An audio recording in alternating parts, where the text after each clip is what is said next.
ये भावः तत्रत चरणः निरीकृत परिख्याता ते सप्त सिन्धवयासां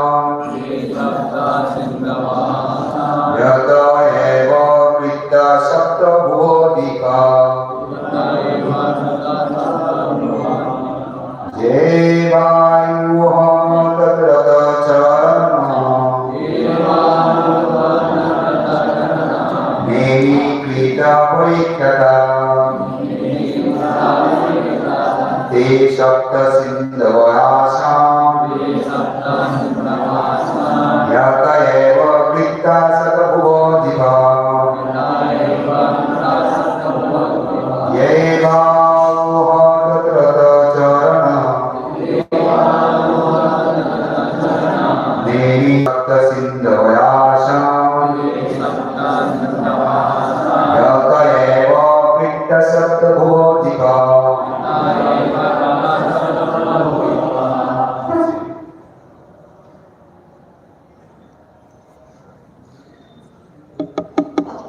Translation, purport.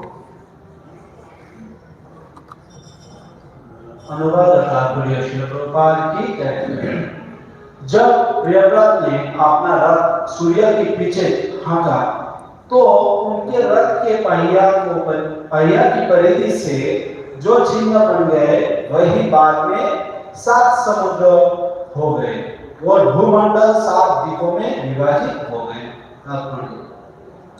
कभी कभी अंतरिक्ष लोगों को द्वीप कहा जाता है। हम सागर में विभिन्न प्रकार के द्वीपों से परिचित हैं। इसी प्रकार से 14 लोग भी आकाश रूपी सागर के द्वीप हैं। सूर्य के पीछे रथ रखते हुए प्रियव्रत ने 7 विभिन्न सागर तथा लोगों की सृष्टि की, जिन्हें मिलाकर भूमंडल या गोलोक कहा जाता है। गायत्री मंत्र में हमें ओम भूर्भुवस्सुः तत्सवितुर्वरेण्यं जब कहते हैं, गोलोक के ऊपर भूवर्लोक है और उससे भी ऊपर स्वर्गलोक है।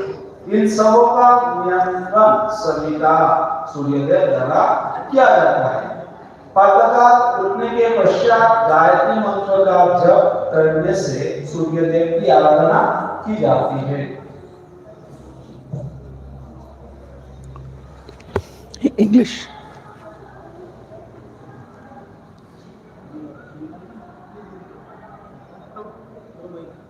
English. Sometimes the planets in outer space are falling and we are experiencing. Translation. When Priyavata drove his chariot behind the sun, the rings of his chariot makes greater impression that later became 7 oceans, dividing the planetary system known as Bhumandala into 7 islands. What's your problem? You speak loudly. When Priyavata drove his chariot behind the sun, the rings of his chariot makes greater impression that later became 7 oceans, dividing the planetary system known as Bhumandala into 7 islands. Sometimes the planets in outer space are called islands. We have experience of various types of islands in the ocean, and similarly the various planets, divided into 14 lokas or islands in the oceans of space. As Priyavata drove his chariot behind the sun, he created 7 different types of oceans and planetary systems, which altogether are known as Bhumandala or Bhuloka. In the Gayatri Mantra, we chant Om Bhuva Bhuva Swaha Tatsaviturvarenyam. Above the Bhuloka planetary system is Bhuloka, and above that is Swargaloka. The heavenly planetary system, all these planetary systems are controlled by Savita, the sun god. By chanting the Gayatri Mantra just after rising early in the morning, one worships the sun god. It's wonderful. I'd ask for some hot water in the kitchen, just get it. Get me a glass also.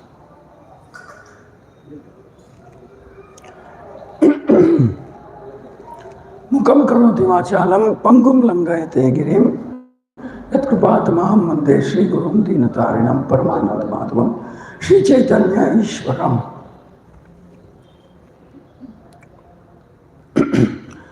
This is the story of King Priyavrata. Very, very powerful king. Somebody can translate into Hindi, it's good. I don't want to speak Hindi in English today. I'll speak only English. Can translate into Hindi. Should I translate? Yeah. Or can sit separately, whatever you like. Then we need to ask how many. Hindi. Ask. किंतु एक तो हिंदी में translation चाहिए We will not use mic, so. एक जगह बैठिए. कृपा करके यहाँ आ जाइए.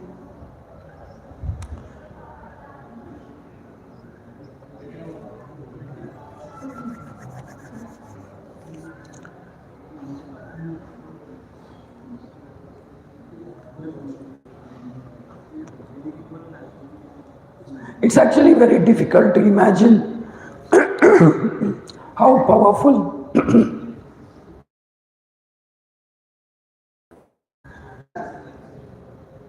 in the previous verse it is said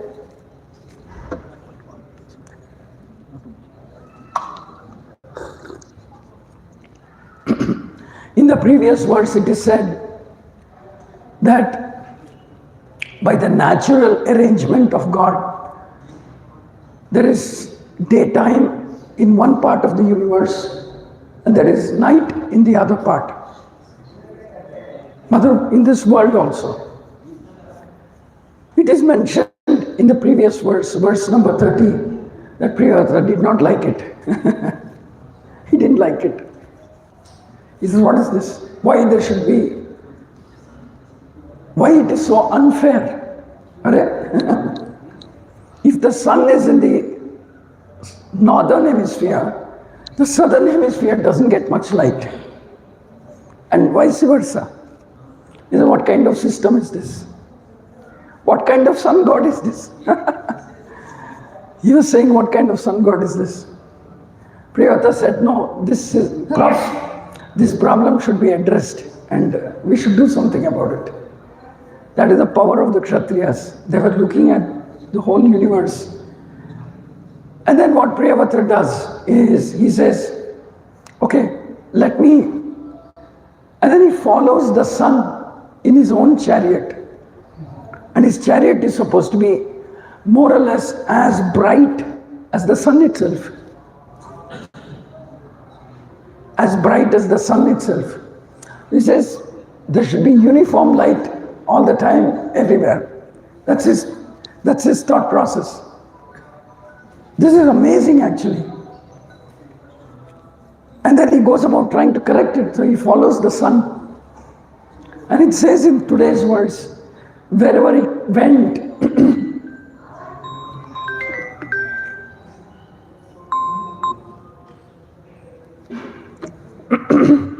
wherever he went, he created islands. Or rather, he divided this whole universe. And Prabhupada says what we call as islands are actually planets. So in one sense, you could say that maybe the planetary system or the subdivisions came about because Priyavrata followed the sun in his own chariot. But Priyavrata is not some ordinary Kshatriya king. He was very, very dear to Brahma, to Swayambhuva Manu, to Narada, and to his own, and the Supreme Lord. He's not some ordinary, very devout person.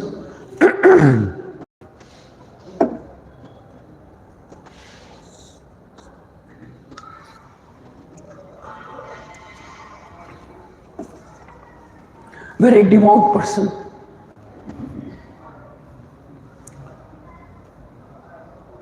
Actually, he had refused to become the king. We know that story. He said, I don't want to be the king. Because it's a distraction from the path of bhakti. But somehow Brahma, Swayambhuva, Manu, Narada convinced him, saying, no, you must become the king. You should become the king. And then finally he takes that role. And when he actually takes that role, people are surprised at how powerful he is, how great he is. Like you read, he's following the sun and creating brightness wherever he wants. I'm sorry, but I have to ask this question. Are you able to hear and understand? Thank you. I can't do better than this today. Now, it's very interesting that in the Vedic scriptures, maybe Bhagavatam, Mahabharata, Ramayana, there are stories of very powerful people. Very powerful people. I can think of Vali. Vali also was an extremely powerful person. Very interesting Vali story. It is said that Vali was so strong. Nobody in this world could confront him. Nobody. And Vali was also in his own way, he was a very devout person. It is said that Vali would go every day to the shore of 4 great oceans and perform Sandhya Vandana. You know, they do this Sandhya Vandana 3 times a day, morning, noon and night, evening. He would go, he would fly.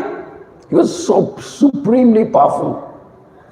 So in the morning he would do on the banks of maybe Indian Ocean, in the afternoon maybe Antarctic, and in the evening maybe Pacific Ocean. He would just fly there. He was unbelievably powerful. Nobody could withstand his power. And Ravana one time makes the mistake of challenging Vali. Supremely powerful person. Ravana makes the mistake of challenging Vali. If Ravana was so eager for a battle with somebody who has comparable strength, so he thought maybe Vali I can fight, because someone told him, go and try fight with Vali. See if you can succeed. So it said that he goes to meet Vali. Then the servants of Vali tell him, he won't see you now. Who are you? He has no time for all people like you. But Ravana insists, no, I have to meet him. Then the servants say, this is not the time to meet him. Why? Because this is the time when he goes, the morning puja, he offers his prayers on the banks of one of the ocean. Then Ravana says, I have come here to meet him. How dare he says he won't meet me? How dare he can say this?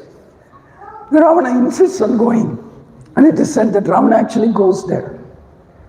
And Vali is sitting in a trance and chanting the Gayatri mantra or something. Sitting in a trance. Ravana is trying his best to distract him and disturb him. Vali is just not bothered. He looks one time at Ravana and he just gestures. He says, wait. Then it said that Ravana was so overconfident, so arrogant. That's the quality of all materialistic people. They're either arrogant or very proud or whatever.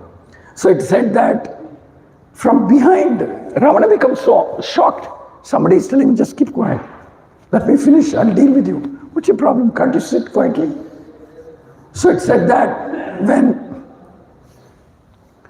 Ravana is shocked at this response, he tries to physically disturb Vali. Actually physically disturb him, shake him and things like that. And then he's shocked because Vali is sitting there, he's like a mountain.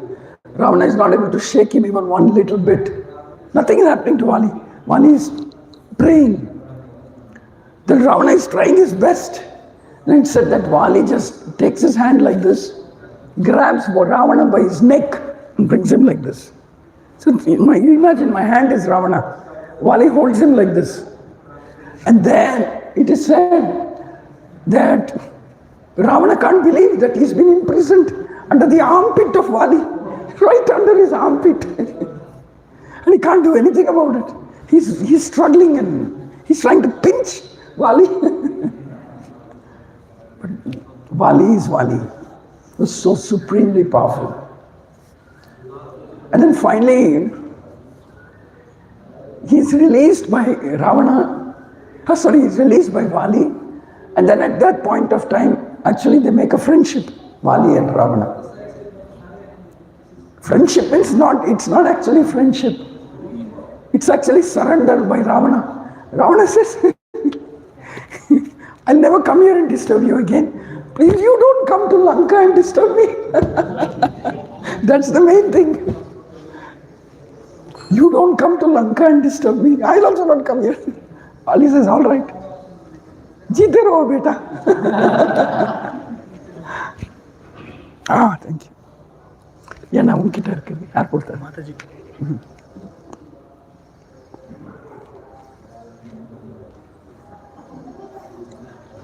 So Ali says, Jeete raho, beta. So it appears like a friendship, but actually it's surrender by Ravana. There is power.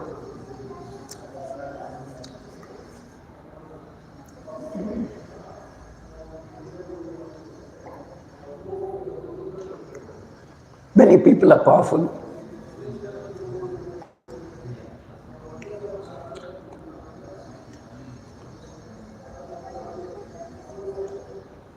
Vali was so powerful that even the Lord Rama had to take shelter of a tree, hide behind a tree and kill him. Well, it's not that he was more powerful than Rama in that sense, but he had to deploy a trick to deal with Vali. But one thing we have to be clear, nobody can be as powerful as Krishna. We have to be very clear about it. It may appear like Priyavata is going and creating planets. Vali is so powerful that even a mighty person like Ravana is, kept under his armpit and he's gasping for breath, Ravana. Fighting for breath. So much so that he makes a deal with Vali saying, please don't come to Lanka. So like that, there are many great powerful personalities spoken about in the Vedic scriptures. Like I said, we should never make the mistake of thinking that somebody can be as powerful or at least somewhere near the power of the Lord. It's not true. It's not possible. Krishna is Krishna. Bhagavad Gita, Krishna says, I'm the one who gives power. I'm the one who gives power. All power comes from me. There's nothing independent of me. No power or no powerful person independent of me. So there is the famous Leela of Arjuna. He can kill anybody he likes on the battlefield of Kurukshetra. But after Krishna withdraws that power, he can't even fight people on the street. Young boys and urchins, they are called. Street boys. He can't fight them, he can't defeat them. Mattasmriti jnanam apohanam cha. Memory, everything Krishna gives. Anything that is nice, anything that's wonderful, anything that is beautiful, anything that is auspicious, Krishna has to give. Krishna does all the time, he does strange things. Krishna Das, Kaviraj Goswami, when he wrote Chaitanya Charitamrita, it is said that he could barely see, he could not talk, he could not see, he could not talk, he could not hear properly, his hands were trembling. But Krishna blesses him, the deities bless him, the Vaishnavas bless him. He says, no, you are the right man, because you are almost a contemporary of Lord Chaitanya. So you please write Chaitanya Charitamrita. And then he writes, Krishnadas Kaviraj Goswami says, this is a miracle. How I can write? I can neither read, nor write, nor hear. Garam hai? Thank you. I'm old, I'm about to die. And at that time, but the Vaishnavas bless him saying, you do it. So power does not necessarily mean physical power. Actually in the Vedic scripture we use the word empowered. Empowered. A power that has been given by Krishna for a specific purpose. Vedavyas, for instance, how was it possible? In one lifetime, we can't even read those books, but he compiled the Mahabharata, the 18 Puranas, Vedanta Sutras, Srimad Bhagavatam, the 4 Vedas. Millions of shlokas he composed because he's literary incarnation. So empowerment is given by Krishna. For example, Valmiki, in his previous life he was some kind of a hunter. But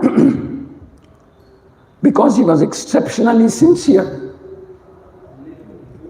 because he was very, very careful after he was transformed, very sincere, very devout, Narada comes to him, Brahma comes to him, blesses him and says, now you write Ramayana.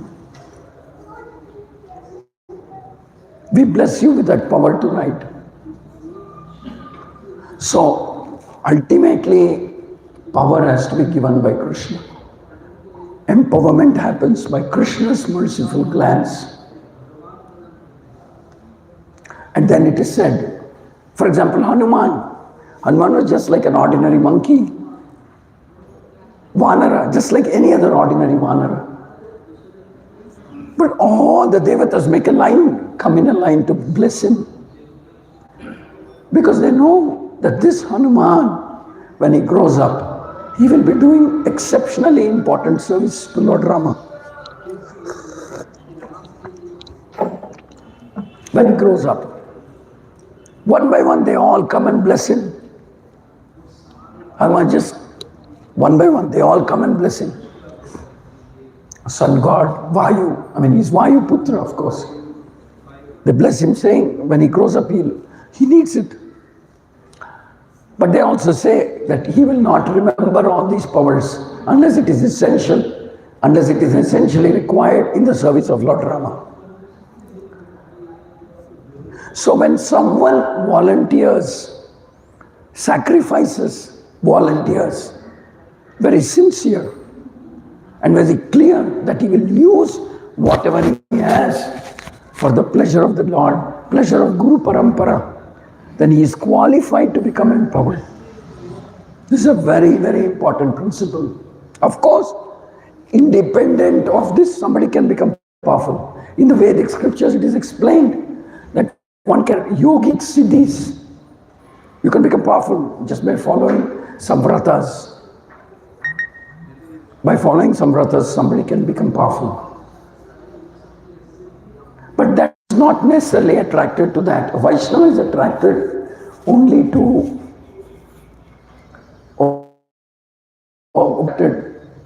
by an opportunity to serve the Guru Parampara, nothing else.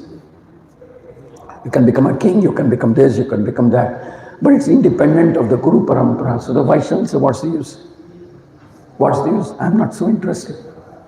If I can get something which I can use it for the pleasure of the Guru Parampara, then I'm interested in doing anything. So empowerment comes through the Guru Parampara to everybody who is careful, who is focused, who is led by the Guru Parampara.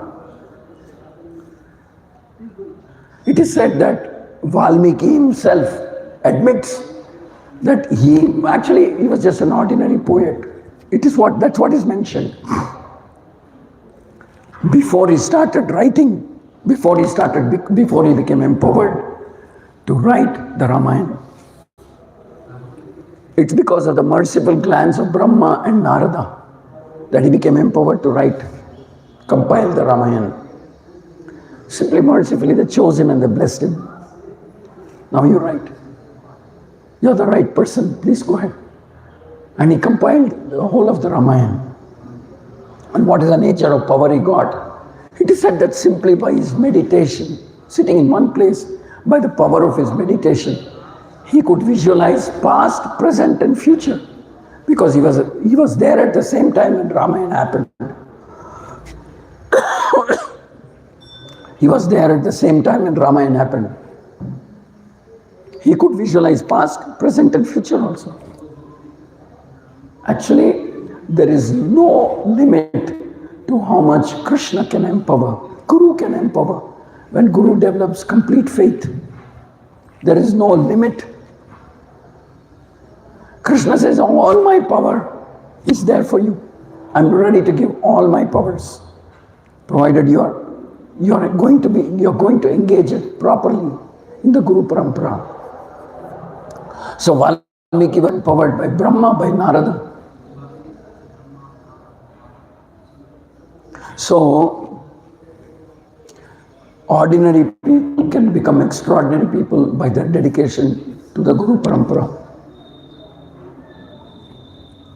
This is actually the principle of empowerment. He was like any other saint. Narada Muni comes there, Brahma comes there, they pick him up. And they say, we have chosen you, please, you've compiled this Ramayana. And Brahma gives him a specific blessing. He says, even though you're not directly witnessing, everything that when you contemplate, when you're sitting down to write, everything that comes into your mind, please, I'm blessing you, is most perfect. In other words, Brahma said, as you're writing the Ramayana, you're getting some new, instructions internally about what is the next event. Brahma blesses him, says, don't have any doubt, just go on writing as it comes into your mind. That's exactly what is going to happen. That's exactly what is going to happen. So this world is very strange. People who are not touched by the mercy of the Guru Parampara, they have ordinary lives, very mundane, ordinary lives. But people who sacrifice, come forward, who dedicate themselves to the Guru Parampara, there's no limit how much the Lord will lovingly empower them. No limit. You cannot imagine. Cannot imagine how much the Lord will lovingly empower them. When Ravana sends 2 spies to look into the army of the Vanaras, and they go back and they start reporting to Ravana. Ravana says, what did you see? What weapons do they have? They have, F-16 aircrafts or whatever, I don't know. What did they have? What did you see? You saw tanks. You saw guns. What did you see? Then these 2 spies will say, no, they don't have any weapons. If they don't have any weapons, this is plain stupidity. How could they come forward to challenge me in Lanka with nothing in their hands? Then the spies will correct Ravana and say, my dear sir, if you don't mind, we want to say what we actually saw and felt. Then Ravana says, all right, you tell me exactly what did you see. He says, those Vanaras are so ferocious, determined to free Sita and unite Lord Rama with Sita. They're so ferocious, so determined, so focused, so fixed up. Though they have no weapons, so what do they intend to fight with?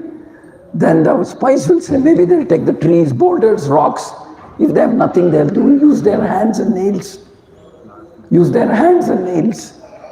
But they're so confident and empowered, they feel so empowered. And they've come with this motto that they want to unite Sita and Lord Rama.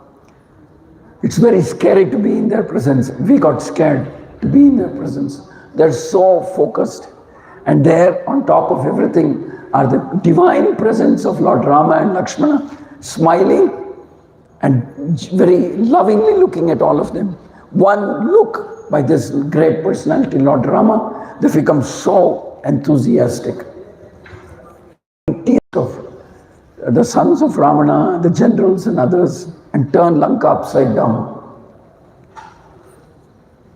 So when we are engaged, heart, mind and soul, completely in the service of Guru Parampara, there is no limit to how much empowerment that can come. Even an ordinary soldier can do extraordinary things. Actually, they're no longer ordinary.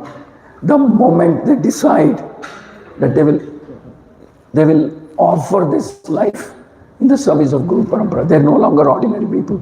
We should never think they are ordinary. They are wonderful souls. Their souls are worthy of being worshipped. These souls can be worshipped.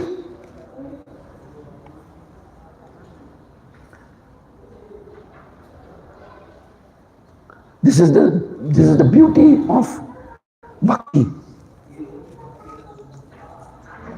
It's not some bhakti is not some ordinary mundane process. It's actually a very special mystical process. Very, very mystical process. Because you're serving the Supreme Lord directly. Because you're serving the Guru Parampara's instructions directly. But one has to have that determination, patience, obedience, submissiveness, and one has to retain that. One has to retain that.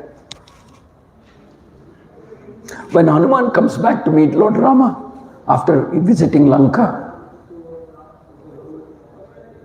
everybody is so pleased with him. Everybody is so pleased with him. But Hanuman is very clear. He does the parikrama. I mean, he does the production of Lord Rama. He does the production of Sugriva, his master, his king, and says very clearly, he says, it was only by your blessing, by your prayers, and by your command, I was able to accomplish this mission. Otherwise, on my own, it was not possible for me. Simply because of your blessings, of your loving empowerment that you gave me, I was able to accomplish this mission. I've come here to report to you that the mission you gave me has been accomplished purely by your blessing. Actually, if you read these portions of the scriptures, one feels very heartily satisfied. It says simply by your blessings. And then he reports all this and stands in front of Sugriva and Lord Rama and asks, so this, I hope I have satisfactorily completed this mission. Now it is up to you to command me what I should do next. It's up to you to command what I should do next. Not that he gives some very heroic narration how he met Shimshapa on the way to the Lanka. Shimshapa is one demon. One more was there, I forget her name. So, how he met them and doesn't make a heroic narration of how smart he was or how great he was or how strong he was, nothing. He says simply by your blessing. But Hanuman also shows character. When everybody wants to give up that mission of finding Sita, Hanuman says, I cannot give up. I cannot give up. I would rather give up my life, but I won't give up the mission. It is at that time that it is Jambavan who reminds him, saying, you've been blessed with so many powers, etc.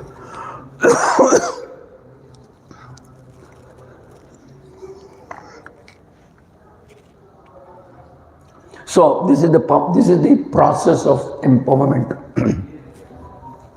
When one wants to become an unconditional, fully surrendered instrument, there is no limit of how powerful the person can become. Like Priyavrata, he's taking a chariot and going behind the sun and saying there's some problem with the way sunshine is coming in this world. And in the process of doing that, he creates planets. That's because it's very difficult to find a devotee like Priyavrata, so focused, so determined to serve the Lord. So single-pointedly determined to serve the Lord. Actually, the Lord becomes very happy to empower somebody like that.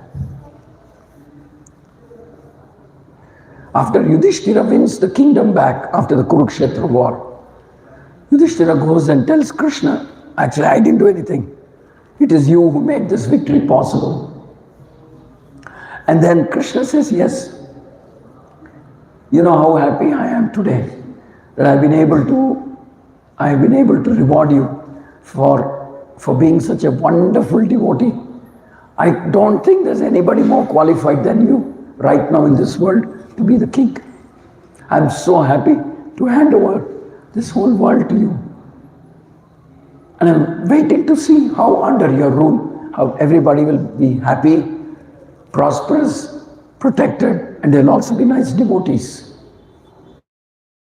Krishna says, I feel very happy that I'm able to serve somebody like you, help someone like you, get a rightful position as the king, not only as the rightful position as a king, but a rightful position in the history of this world as the greatest of kings.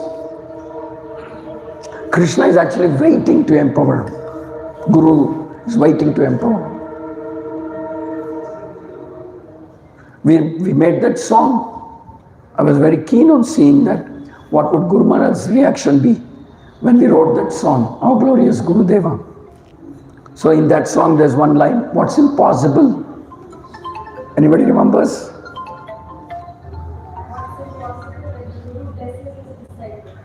What's impossible when a Guru blesses his disciples? I was actually very relieved when Guru Maharaj accepted that song and that philosophy, the tattva behind that song. What's impossible when the Guru blesses his disciples? Actually, people think that one has to become a great scholar, great mystic, great yogi. One has to become very austere, do Govardhan Parikrama barefoot, without drinking water.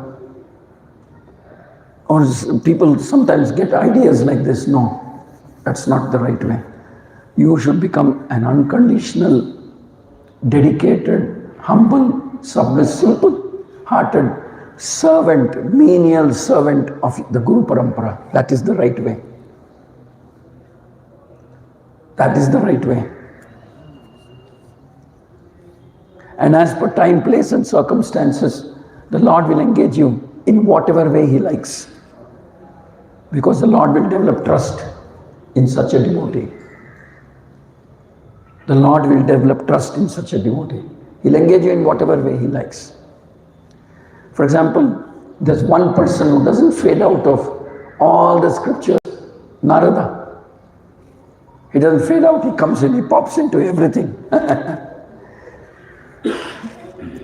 The others have limited role. Yudhishthira is there only in the Mahabharata.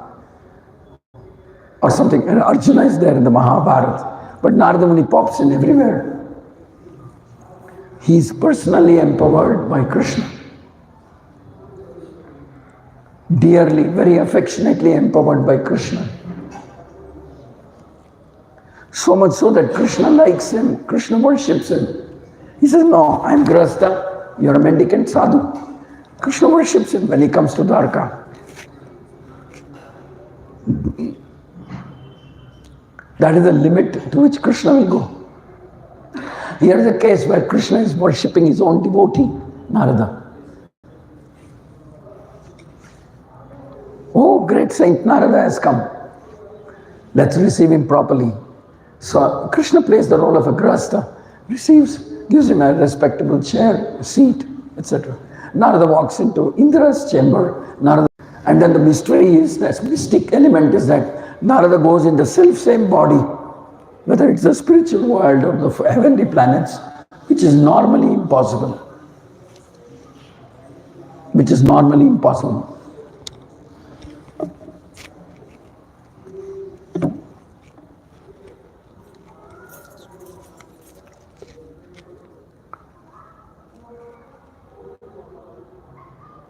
In the same manner, like the Guru Parampara empowered Krishnadas Kaviraj Goswami. The Guru Parampara empowered Prabhupada also. It's not possible. In later years, it will be seen. It's not possible for anybody to do again what Srila Prabhupada has done. It's just impossible. He was such an empowered Acharya. He was blessed by all the previous Acharyas, including Lord Chaitanya. It's not possible for anybody to do what Srila Prabhupada did.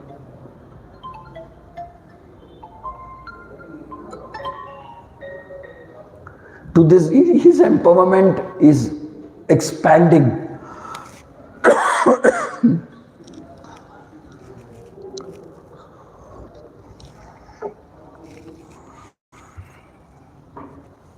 What happened to that lamang?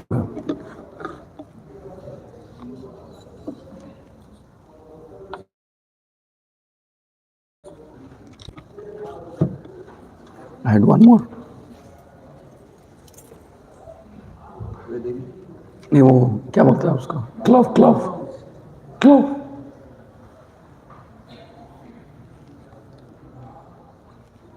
Wow, thank you.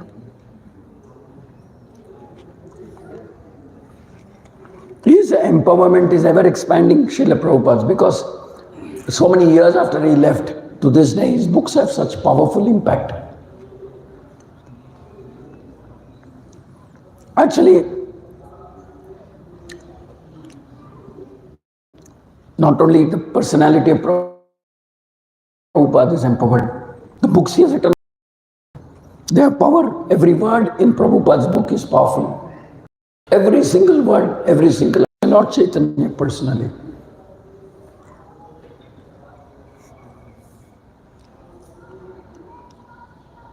For example, Vyasadeva, he empowered Sanjaya. Sanjaya was sitting somewhere and he said, you can see the battle exactly as it happens.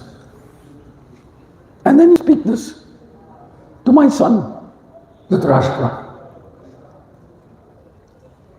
That's it. Prabhupada says that is empowerment by Guru.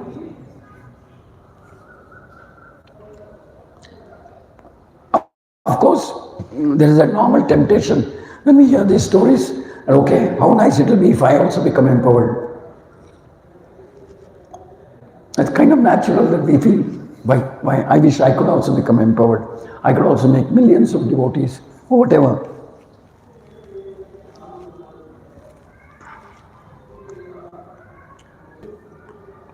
But the process of empowerment begins. Servant of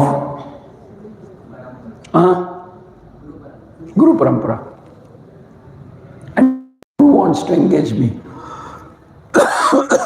In whatever way my Guru wants to engage me.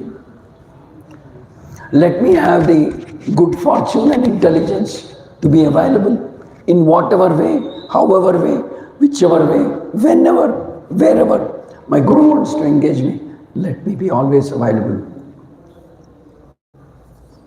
Rather than saying, I wish I can also be empowered, then I can do more. Yeah, that's...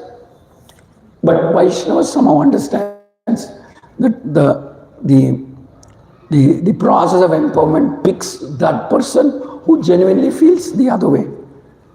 Just let me become a menial, humble, dependable, trustworthy, menial servant of my Guru Parampara.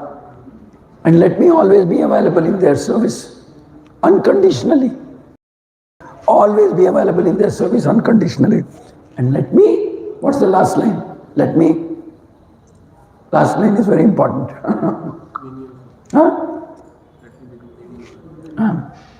The first line.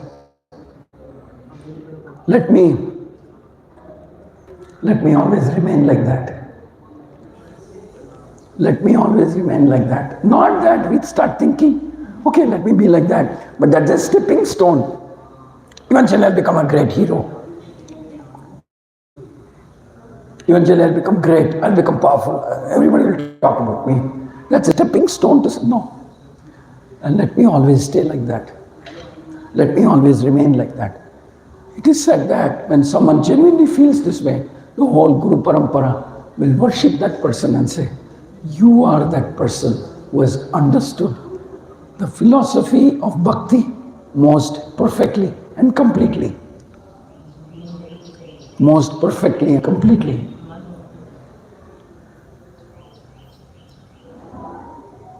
It is said that devotees used to meet Prabhupada. Back in 1965, they met him, devotees met him in 1977. It is said that Prabhupada would be the same. Very charming, very friendly, very approachable, very gentle. very loving, very caring, very simple-hearted. It's not that because he are appropriating success to themselves. I know how to do things. I know how to do. I've learned. I am experienced. I can do. Now I can teach others also. That's all right, but it has to be done under the guidance and shelter of parampara.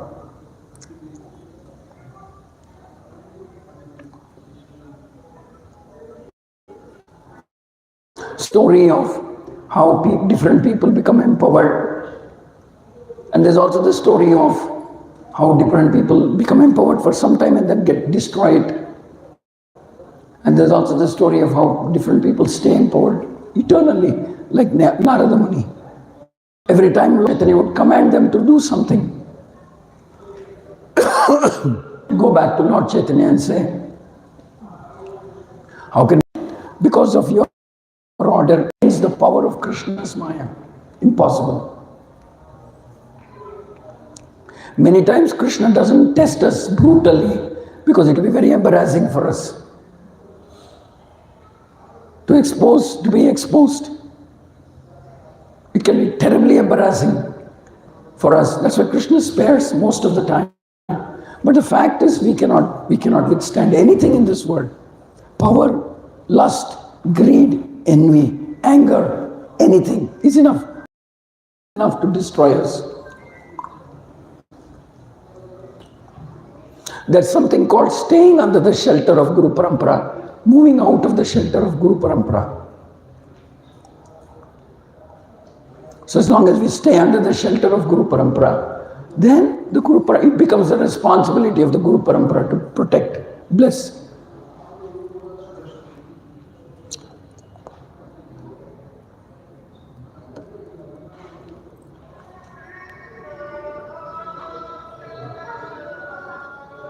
Recently I was in Sholapur, Pandrapur. We attended the Vyasa Puja of His Holiness Lokanath Swami Maharaj. So when we were talking about Lokanath Swami Maharaj, Prabhupada one time had told him, I want you to organize this Padayatras, Bullock cart Padayatras, millions of them. Millions of them. Lokanath Maharaj Swami took that instruction to his heart. And then he started this Padayatra in different parts of the world. And now today it's there, different parts of the world. He gave his whole life to making this Padayatras work. That the 100th anniversary of Srila Prabhupada's centennial, there were Padayatras in 100 countries. Padayatras were there in 100 countries. So much so that Lokanath Swami Maharaj sometimes is known as Padayatra Maharaj. we refer to him as Padayatra Maharaj. Lokanath Swami Maharaj, Padayatra Maharaj, Padayatra. So his name is interchanged. Sometimes we just call him Padayatra. Oh, that Padayatra Maharaj, yes. But therein lies the secret. Therein lies the secret. He was serving the instructions of his Guru so completely, so with so much focus and dedication, so completely, so selflessly, with so much persistence, that he was known by the service that he was doing. He became known. Oh, Prabhupada gave him an order to do it. That's why he's doing it. Hence he is Padayatra Maharaj. He's also Padayatra Maharaj. He's also, you understand what I'm saying? He just immersed himself into that instruction, immersed himself, that he's not different from Prabhupada's instruction.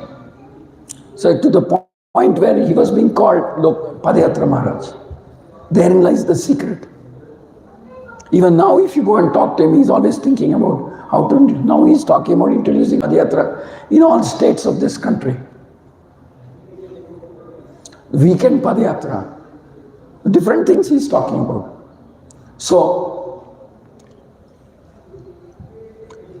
this is the life of a devotee. How progressively they become more and more dedicated. More and more dedicated.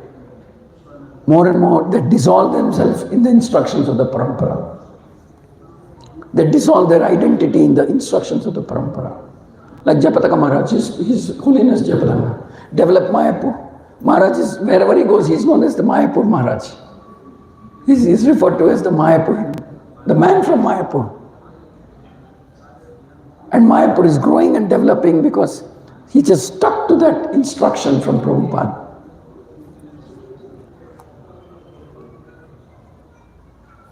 And to this day, you go and meet him, he'll always be thinking what else we can do to develop Mayapur. How to develop it. People will be remembered for generations to come. Perfection of the life of a disciple. And that is perfection of understanding of the principle of Guru Shishya, whatever. And that is perfection of empowerment.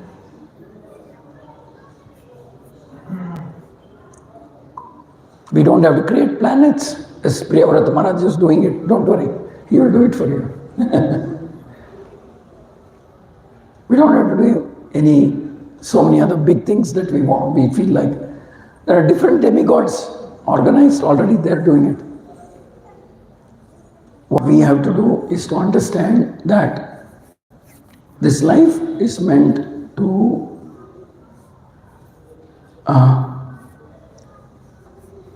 those of you who are serious in spiritual life should think, should seriously think, what is the objective? What am I heading towards? What is my goal?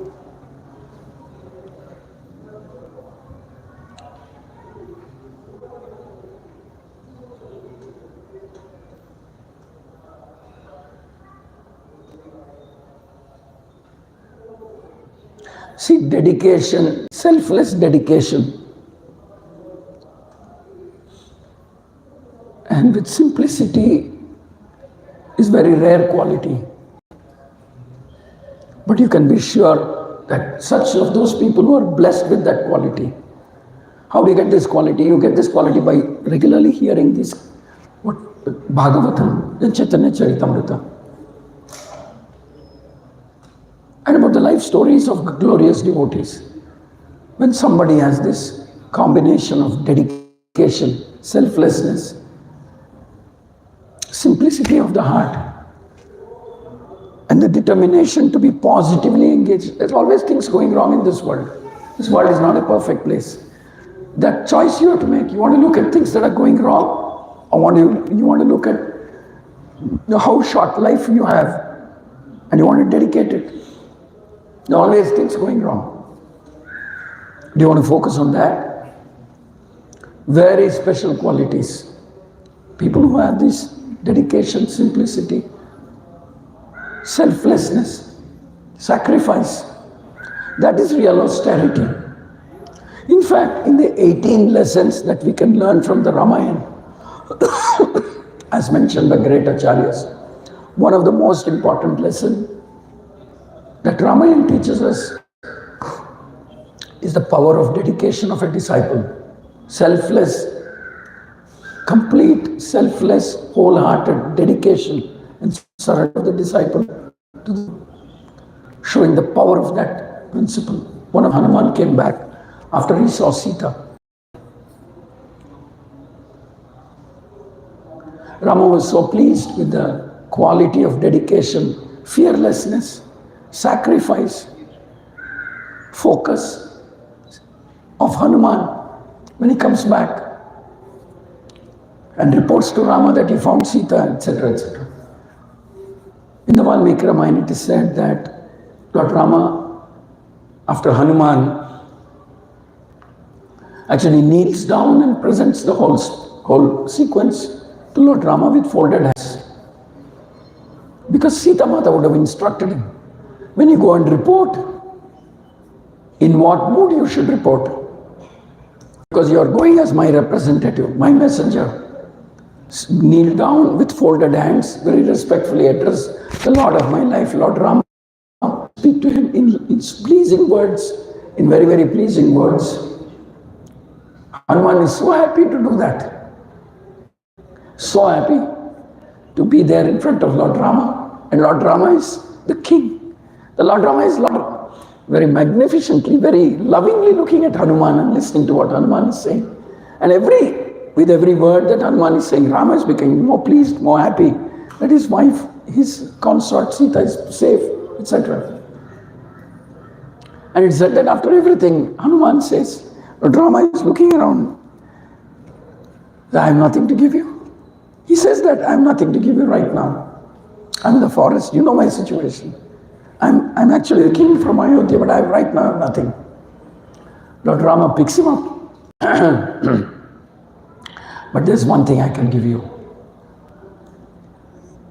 Lord Rama picks him up and embraces him.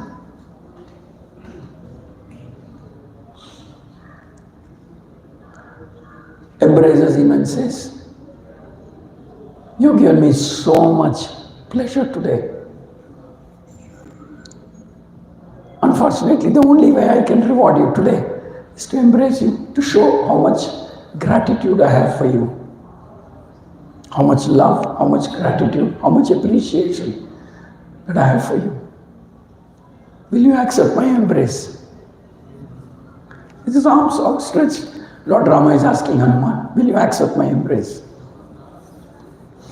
Hare Krishna, Krishna Krishna, Hare Hare.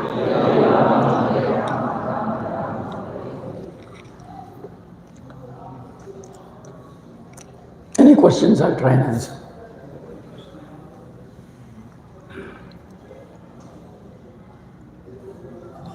Mic, if somebody has mic. Okay, you speak loud. Hare Krishna Guru. Thank you for the wonderful class. I really like the point which you said that remain in that position, that's not considered as a stepping stone. It's not a stepping stone, correct? So thank you for that. My question is that at few places you spoke about the devotees' determination. You gave the example of Hanumanji, clear the dialogue, very focused and going there. So how do we as practicing devotees develop that determination? That's my question. So his question is how, as practicing devotees, we develop determination, focus, dedication.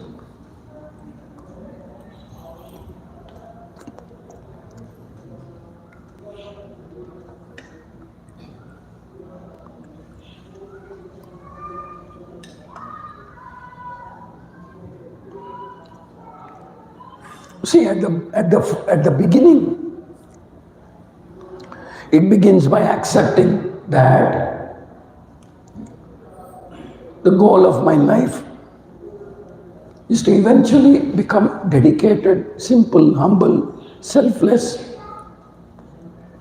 servant of my Guru, servant of the Vaishnavas, servant of the Guru Parampara. At least mentally we have to accept that as the goal of my life.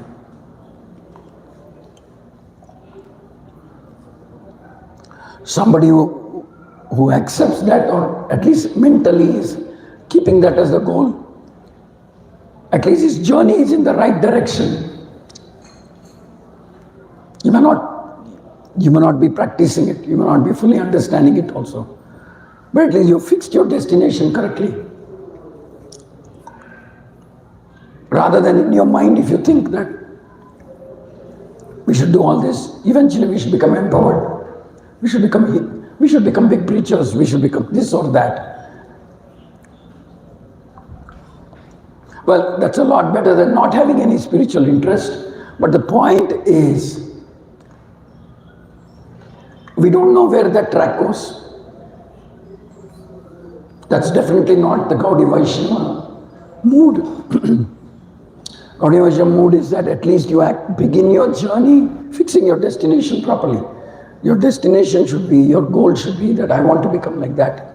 At least you tell yourself, it doesn't matter, mentally tell yourself, and I want to stay like that. And may the Lord, whenever He chooses, bless me to become like that and stay like that.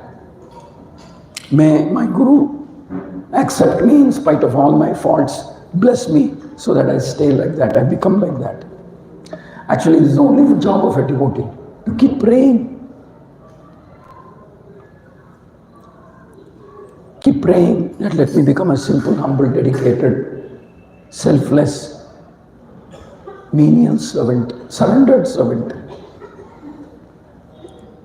That journey to reach there may be, if you're lucky, you accept this, then it is you fixed your destiny. But eventually, if you chant 16 rounds, follow your Guru's instruction, to whatever degree you can, read Bhagavatam, Chaitanya Charitamrita, eventually you will get corrected. The Lord is merciful, the Guru is merciful, Vaishnavas are very merciful. Eventually you will get corrected, provided you are on the shelter of the Guru Parampara. Eventually some correction will be there. Lord will mercifully bless.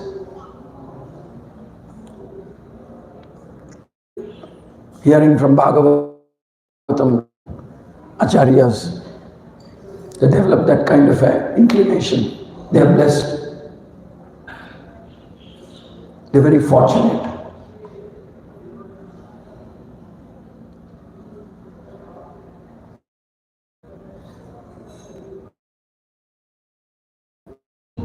Ask for something other than this, it may appear.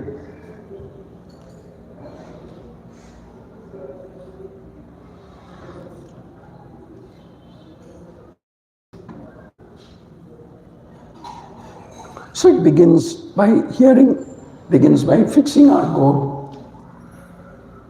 Even though we may not accept it, even though we don't believe in it completely, at least tell yourself, I want to achieve, if at all I want to achieve something, it is this mood that I want to achieve in this life.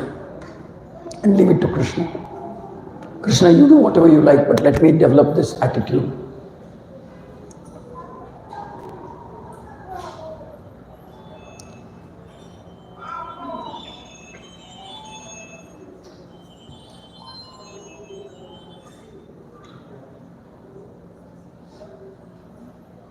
And then you get picked up by the Guru Parampara for a variety of roles.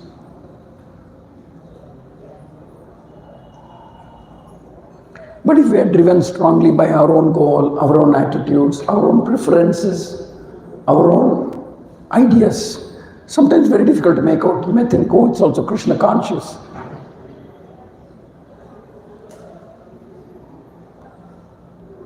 We may do what we like to do.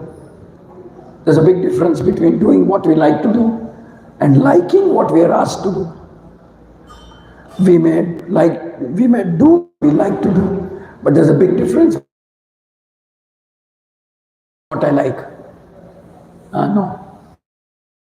What I like is to serve my Guru unconditionally. So we have to readjust our thinking process. Doesn't matter, it may be a little, but there's no other way. Hare Krishna. Good question. Did I answer? Any other question?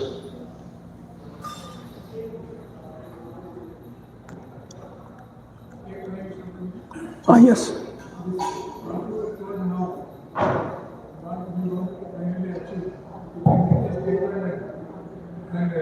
Pray to Guru Maharaj every day morning. Actually, practice. Can you repeat? Can you repeat? Now, what you told, the final ultimatum what we wanted to reach, we make this statement and pray to Guru Maharaj every day. This part we wanted to achieve. Excellent idea. Please do it. Very good idea. Write it down, show it to somebody, and keep praying. Very good idea. That I want to become like this. Bless me and let me stay like that. Very good idea. Write down and repeat it every day. And then you slowly internalize it. Okay? No other question? Nothing from the Matajis. I thought they were all hearing.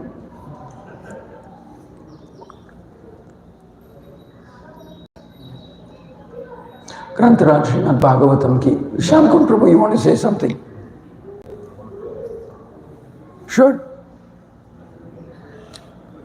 Grantaraj Srimad Bhagavatam ki jai, Shri Shri Gandharvika Giridhari Shri Chaitanya Mahaprabhu ki jai, Anant Koti Vaishnava Vranta ki jai, Jai Gaur Premanande. Hare Krishna. We thank Prabhuji for really enlightening us. this auspicious morning.